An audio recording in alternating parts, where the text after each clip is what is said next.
सुरुवात करणार आहोत मोदींच्या वाढदिवसाच्या बातमीनं। पंतप्रधान नरेंद्र मोदींचा आज वाढदिवस। नरेंद्र मोदी आज अमृत महोत्सवी वर्षामध्ये पदार्पण करत असून त्यांच्या 75व्या वाढदिवसानिमित्त देशभरामध्ये विविध कार्यक्रमांचं आयोजन करण्यात आलंय। राज्यातही भाजपकडून ठिकठिकाणी विविध कार्यक्रमांचं आयोजन करण्यात आलेलं आहे।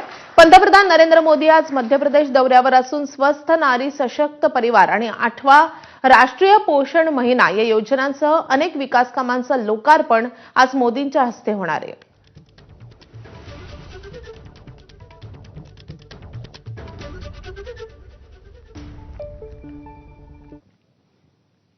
आता घेणार आहोत महत्त्वाच्या बातम्यांचा सुपरफास्ट आढावा।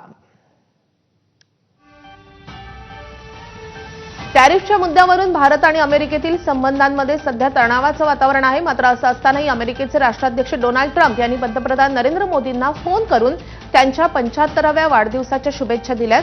दरम्यान पंतप्रधान मोदींनी एक पोस्ट करत डोनाल्ड ट्रम्प यांचे आभार मानलेत। फोनवरील संभाषणामध्ये दोन्ही नेत्यांनी अमेरिका आणि भारत संबंध आणि जागतिक मुद्द्यांवरही चर्चा केल्याची माहिती मिळते।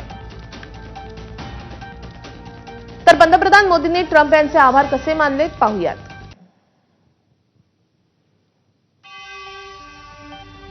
मोदींची एक्स पोस्ट। वाढदिवसानिमित्त मित्रवर्य अध्यक्ष ट्रम्प यांनी केलेल्या फोन कॉल आणि शुभेच्छांसाठी धन्यवाद। भारत आणि अमेरिकेचा जागतिक भागीदारी एका उंचीवर नेण्यासाठी तुमच्याप्रमाणेच मीही कटिबद्ध। युक्रेन युद्ध थांबवण्यासाठी तुमच्या प्रयत्नांनाही पाठिंबा। अशा शब्दांमध्ये मोदींनी ट्रम्प यांचे आभार मानले। राज्यातील सर्व नगर परिषद आणि नगर पंचायतींअंतर्गत एक उद्यान विकसित करण्याचा निर्णय घेण्यात आलाय। त्यासाठी प्रत्येकी 1 कोटी रुपयांचा निधी मंजूर करण्यात आला असून या उद्यानांना नमो उद्यान असं नाव देण्यात येणार आहे। पंतप्रधान नरेंद्र मोदींच्या वाढदिवसानिमित्त उपमुख्यमंत्री एकनाथ शिंदेंनी ही घोषणा केली आहे।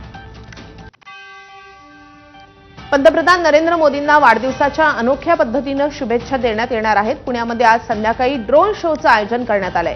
खासदार मुरलीधर मोहोळ यांच्या वतीनं कार्यक्रमाचं आयोजन करण्यात आलंय। 1000 ड्रोन्सनं आकाश उजळणार आहे। अयोध्या आणि वाराणसी नंतर महाराष्ट्रामध्ये पहिल्यांदाच असा ड्रोन शो होतोय।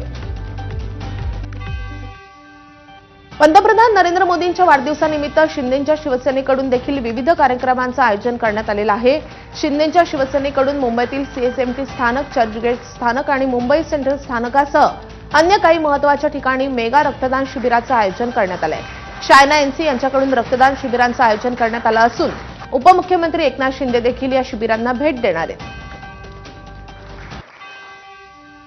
मुंबईतील पु ल देशपांडे महाराष्ट्र कला अकादमीमध्ये पंतप्रधान नरेंद्र मोदींच्या वाढदिवसानिमित्त नवा भारत सांस्कृतिक महासत्ता या विषयावरील प्रदर्शन